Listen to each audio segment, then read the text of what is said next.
পটুয়াখালীর কলাপাড়া উপজেলার ধুলাসার ইউনিয়নের কাওয়ারচর এলাকার ভ্যান চালক মোহাম্মদ আলম হোসেন। তার ঘরে সাধারণত বিদ্যুতের বিল প্রতি মাসে 400 থেকে 450 টাকা আসে, কিন্তু গেল মার্চ মাসের পর তার বাড়িতে বিদ্যুৎ অফিসের কোনো রিডার বা বিলের কাগজ আসেনি। জুন মাসের 20 তারিখে 837 টাকার একটি বিলের কাগজ হাতে পান তিনি। এর ঠিক 7 দিন পরে আসা 1500 টাকার বিদ্যুৎ বিল দেখে মাথায় হাত তার।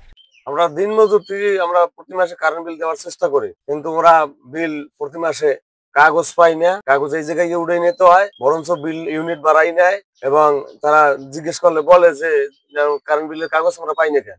লোকজন নাই, আমাদের লোক কম। আবার কোনো মাসে ইউনিট মিটারে রাখে 2 মাসের তাই 1 মাসে উঠেই নেয়। আবার 1 মাসে দেখা গেছে বিলে আমার ইউনিট পড়ছে আমি 100 ইউনিট, ওরা উঠে নিয়ে গেছে 200 ইউনিট। বিদ্যুৎ বিলের এই সমস্যায় শুধু আলম হোসেন নন, ভুগছেন 9টি জোনালের আওতাধীন বেশিরভাগ গ্রাহকরাই। গ্রাহকদের অভিযোগ, মিটার রিডাররা বেশিরভাগ সময় নিজেদের খেয়াল খুশি মতো বিল তৈরি করেন।